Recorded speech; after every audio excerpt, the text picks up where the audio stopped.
دین اسلام کی جتنی بھی تعلیمات ہیں فطرت انسانی کے عین مطابق ہیں۔ اللہ تعالیٰ نے جس طرح کا انسان کو بنایا ہے اور جن چیزوں کی اسے ضرورت ہے انہی چیزوں کی تعلیمات کا نام دین اسلام ہے۔ جب ہم دین سے ہٹ کر کوئی کام کرتے ہیں تو اس کا معنی یہ ہوتا ہے کہ ہماری جو ذاتی اپنی فطرت ہے، جو ہمارے جبلی تقاضے ہیں، فطری تقاضے ہیں، ہم ان تقاضوں کی مخالفت کرتے ہیں۔ دین بالکل انسان کی فطرت کے مطابق اسے احکامات دیتا ہے۔ ہماری دینی تعلیمات کا جو بنیادی نقطہ ہے کتاب و سنت میں وہ یہ ہے کہ ہم امت وسط ہیں، ہم درمیانی امت ہیں، افراط و تفریط سے پاک، شدت سے، غلو سے، تنگ نظری سے، ان چیزوں سے پاک، درمیانی اور معتدل امت وسط۔ افراط و تفریط سے پاک ہونا یہ اس امت کی خوبصورتی ہے۔ نہ اس طرف زیادہ جھکا جائے نہ اس طرف زیادہ جھکا جائے، بلکہ دین کا حسن یہ ہے کہ انسان معتدل زندگی گزارے۔ قرآن مجید میں اللہ کریم نے فرمایا وَلَا تَعْتَدُوا، حد سے نہ بڑھو، ان اللہ لا يحب المعتدین، اللہ حد سے بڑھنے والوں کو پسند نہیں کرتا، محبوب نہیں رکھتا۔ اللہ تبارک و تعالی ان لوگوں کو پسند نہیں فرماتا جو اعتدال کا رستہ چھوڑ جاتے ہیں۔ بعض لوگوں کی یہ طبیعت ہوتی ہے کہ وہ اپنی مزاج کے لحاظ سے ہی کبھی اس پلڑے میں جھک جاتے ہیں، کبھی اس پلڑے میں جھک جاتے ہیں۔ کسی سے دوستی ہوئی تو پھر اس قدر زیادہ ہوئی کہ غلو کا شکار ہو گئے، جان بھی حاضر، مال بھی حاضر، سارا کچھ ہی تو ہے، گھر کی باتیں بھی بتا لی، باہر کی بھی بتا لی، کاروبار کی بھی بتا لی، سب اسی کے نام کر دیا۔ لیکن جب اس شخص کے ساتھ اختلاف ہوا تو پھر دوست تو دور کی بات، اسے انسان ماننے سے بھی معاذ اللہ انکاری ہو گئے۔ تو یہ شدت ہے، یہ تناؤ ہے مزاج کا، اس سے انسان کا اخلاقی حسن ضائع ہوتا ہے، اس سے جو انسان کی انسانی خوبصورتی ہے وہ چلی جاتی ہے۔ وہ کسی نے کہا تھا کہ تعلقات جب حد سے گزر جائیں تو غم ملتے، اس لیے ہم ہر شخص سے کم ملتے۔ ہم کوشش کرتے ہیں کہ معتدل رہیں، زیادہ آگے بڑھنا ہی نہ پڑے۔ نبی پاک صلی اللہ تعالی علیہ وآلہ وسلم نے ہمیں معتدل دین دیا ہے، اعتدال والا، درمیانہ، اور فرمایا بہترین رستہ درمیانہ رستہ ہے۔ اور نبی پاک علیہ الصلوۃ والسلام نے فرمایا جو درمیانی چال چلتا ہے وہ کبھی تنگ نہیں ہوتا، جو اعتدال کا رستہ اختیار کرتا ہے تکلیف میں نہیں آتا۔ معتدل چلنے والے لوگ جو ہوتے ہیں ان کا بیلنس ہمیشہ ٹھیک رہتا ہے، ان بیلنس نہیں ہوتے۔ تو معتدل زندگی گزاریں، اعتدال پسند بنیں، چیزوں میں شدت نہ لائیں۔ نبی پاک علیہ الصلوۃ والسلام نے فرمایا دین میں بھی غلو نہ کرو، فرمایا تم سے پہلے لوگ غلو کی وجہ سے ہلاک ہو گئے۔ کچھ لوگ غلو کرتے، چھوڑ دیا جی میں نے سارا کچھ، میرا کوئی تعلق نہیں جی، میں نے نہیں بیاہ کرانا، میرا شادی سے کیا لینا دینا، میں نے گھر چھوڑ دیا جی، اب میں نے بس تسبیحاں ڈال لی ہیں گلے میں جی، میں اب بس مسجد میں ہی ہوں جی، میں فلانی جگہ۔ دین تو اس کو پسند ہی نہیں کرتا، یہ تو حقوق سے بھاگنے والی بات ہے، شریعت تو اس کو سپورٹ ہی نہیں کرتی۔ اور میں نہ جناب چھوڑ دیا جی میں کچھ نہیں کھاتا جی، بس میں تو روزہ رکھتا ہوں ہر روز، ساری رات اللہ اللہ کرتا ہوں، اس کو پسند نہیں کرتا دین اسلام۔ آپ کو معتدل رہنے کا کہا گیا ہے۔ وہ جو رہبانیت اختیار کر لی تھی یہودیوں نے، عیسائیوں نے، غاروں میں چلے گئے، نکل گئے جنگلوں میں، تو حضور نے فرمایا میرے دین میں کوئی رہبانیت نہیں ہے۔ دین تو کہتا ہے کہ آپ روٹین کے کام کریں، روٹین کے، اور روٹین کے کام ہی صحیح کر کے کریں، اسی میں آپ کو اللہ کی رضا نصیب ہو جائے گی۔ لیکن حضور نے فرمایا جو محنت کر کے روزی کمانے والا اللہ کا دوست ہے، سچا تاجر جو ہوگا اسے اللہ قیامت کے دن نبیوں کے ساتھ جگہ عطا فرمائے گا۔ تو نبی پاک علیہ الصلوۃ والسلام نے تو سپورٹ کر دی، فرمایا جو تو کام کر رہا ہے یہی کرتے کرتے تجھے اللہ کا قرب نصیب ہو جائے، اسی کو صحیح کر کے کر۔ یہ جو غلو ہے، یہ جو شدت پسندی ہے، اسے منع کیا۔ نبی پاک علیہ الصلوۃ والسلام کے گھر میں 3 صحابہ کرام علیہم رضوان تشریف لے گئے۔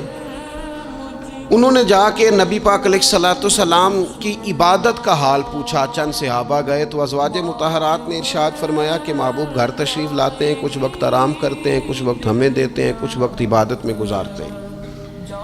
اب وہ تو گئے تھے جا کے یہ معلومات کریں گے اوہو کہ سرور کائنات تو ساری رات اپنے رب کو یاد کرتے ہیں۔ ہمارے ہاں بھی لوگ پیری مریدی کے سلسلے میں جب کہیں جاتے ہیں تو ان کا خیال ہوتا ہے کہ جو پیر صاحب ہوتے ہیں نا جی، نہ وہ روٹی کھائیں، نہ ان کے ہاتھ میں موبائل نظر آئے، نہ وہ ہنسیں، نہ انہوں نے اچھے کپڑے پہنے ہوئے ہوں، بالکل ایک فقیر آدمی، اور جب بھی ہم جائیں نا وہ تھوڑی، اور لوگ کرتے بھی ہیں یہ کام اللہ ماشاء اللہ، لوگوں کو دکھانے کے لیے وقتی طور پر بعض جگہوں پہ یہ سلسلہ ہوتا بھی ہے، لیکن یہ وہ نارمل زندگی نہیں جو ہمیں رسول پاک نے سکھائی ہے۔ یہ وہ دین نہیں کہ آپ بالکل کٹ گئے اور آپ حیرت انگیز بات کر رہے ہیں اور آپ جناب بالکل دنیا کا آپ سے کوئی تعلق ہی نہیں ہے۔ یہ تو رہبانیت ہے اور اسلام اس کو قبول نہیں کرتا۔ وہ صحابہ کرام علیہم رضوان نے نبی پاک علیہ السلام کے احوال شریفہ سنے تو وہ کہنے لگے کہ نبی پاک کے صدقے تو اللہ اگلے پچھلوں کو معاف کرے گا، حضور تو محبوب ہیں۔ یہ سن کے اب انہوں نے اپنے دل میں جو ارادہ کیا، کہنے لگے محبوب تو وراء الورا ہیں، لیکن ہم چونکہ گناہگار لوگ ہیں، عام آدمی ہیں، ہم اس طرح کریں گے کہ ہم ساری رات اللہ کی عبادت کریں گے۔ حضور تو محبوب ہے نا، چلو کچھ دیر آرام بھی کرتے ہیں، ہم ساری رات عبادت کریں۔ ایک نے کہا کہ بھائی میں تو ہر روز روزہ رکھا کروں گا نفلی۔ تیسرے نے کہا میں شادی نہیں کروں گا، میں ایسے ہی وقت گزاروں گا، تجرد کی زندگی گزاروں گا۔ رسول پاک علیہ السلام کو جب اس بات کی خبر پہنچی تو پتہ حضور نے تبصرہ کیا کیا؟ قربان جائیں، کیا انداز ہے گفتگو کا۔ محبوب فرمانے لگے یہ میں نے کیا سنا ہے کہ میں شادی نہیں کروں گا اور میں ہر روز روزہ رکھوں گا اور میں ساری رات ہی نفل پڑھوں گا، آرام ہی نہیں کروں گا۔ محبوب فرمانے لگے میں تم سب سے زیادہ اللہ کو جانتا ہوں اور میں تم سب سے زیادہ رب سے ڈرتا ہوں۔ حضور فرمانے لگے میں نے تو شادیاں بھی کی ہیں، میرے تو بچے بھی ہیں۔ حضور فرمانے لگے میں تو روزہ بھی رکھتا ہوں اور میں تو نفلی روزے چھوڑتا بھی ہوں۔ محبوب کریم علیہ الصلوۃ والسلام فرمانے لگے میں تو رات کو عبادت بھی کرتا ہوں اور آرام بھی کرتا ہوں۔ اللہ کے رسول صلی اللہ تعالیٰ علیہ وسلم ارشاد فرماتے فرماتے بات کہاں تک لے گئے؟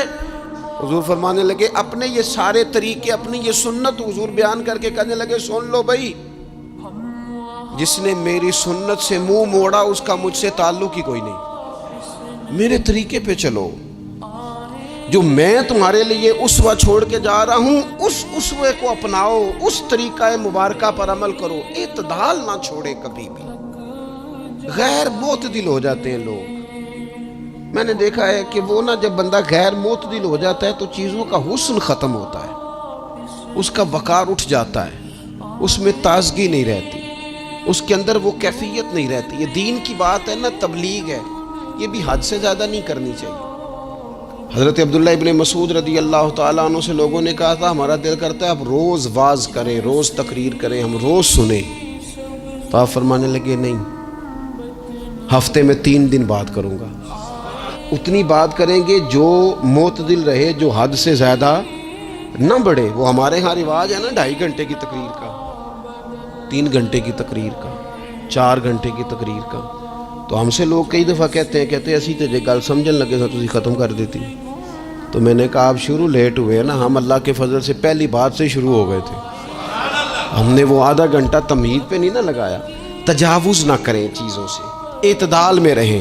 دیکھیے اسلام ہمیں یہ کہتا ہے کہ تم کھانا کھاؤ، کلو وشربو، کھاؤ بھی پیو بھی، تمام جائز چیزیں کھانے کی اجازت ہے، لیکن نبی پاک علیہ السلام نے فرمایا کمر سیدھی رکھنے کے لیے کھاؤ، اور جب تمہارا بڑا جی چاہے نا پیٹ بھر کے کھانے کو، تو کریم فرمانے لگے پھر بھی 3 حصے کرو کھانے کے، ایک حصے میں ہوا ہو، ایک میں پانی ہو اور ایک میں خوراک ہو، پھر بھی پیٹ بھر کے نہ کھاؤ، بلکہ اللہ کے رسول صلی اللہ تعالیٰ علیہ وسلم فرمانے لگے کسی نے اتنا برا برتن بھرا ہی نہیں جتنا کسی نے اپنے پیٹ کو بھرا۔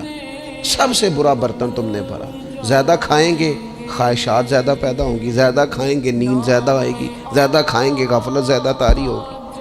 لیکن کچھ لوگوں کا مقصد زندگی کھانا ہے، صبح کی پلاننگ الگ ہے، دوپہر کی الگ ہے، شام کی الگ ہے۔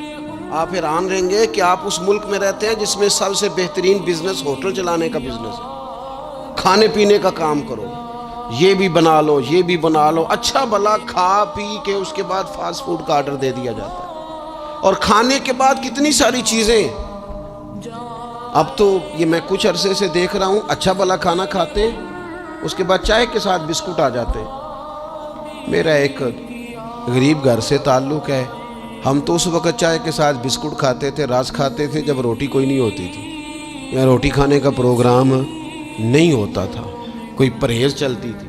لیکن اب وہ لوازمات چائے کے ساتھ، اب تو لوگ چائے کا، اب یہ آپ کا کھانا نہیں پکانا چائے پکانی ہے، تو چلو ٹھیک ہے چائے پک گئی، اب وہ چائے پک رہی ہے، اس کے ساتھ جناب بھنا ہوا گوشت پڑا ہے، اس کے ساتھ پیزا آ گیا ہے، اس کے ساتھ فلانی چیز آ گئی، یہ کیا ہے جی؟ اچھا پھر وہ خواہش بھی ہوتی ہے بعض میزبانوں کی کہ اب یہ تعریف بھی کریں، وہ سارا کچھ رکھ کے تو ساتھ یہ بھی کہہ رہے ہوتے ہیں تو چونکہ روٹی ڈاک چھڑی سی، لہذا پھر ہم نے نا یہ سارا کچھ کیا ہے۔ یعنی وہ کہہ رہے ہوتے ہیں کہ مہمان اب یہ گئے کہ او ہو آپ نے تو بڑا تکلف کر دیا ہے، اس کی کیا ضرورت تھی۔ تو کئی مہمان میری طرح کے بڑے پکے ہوتے ہیں، جو روز کے مہمان ہوتے ہیں نا بڑے پکے ہوتے ہیں، وہ تعریف شریف کوئی نہیں کرتے، وہ صاف ہی بات کرتے ہیں کہ تسی ایک شے رکھ دیتے اسی بھی چج نال کھا لیندے۔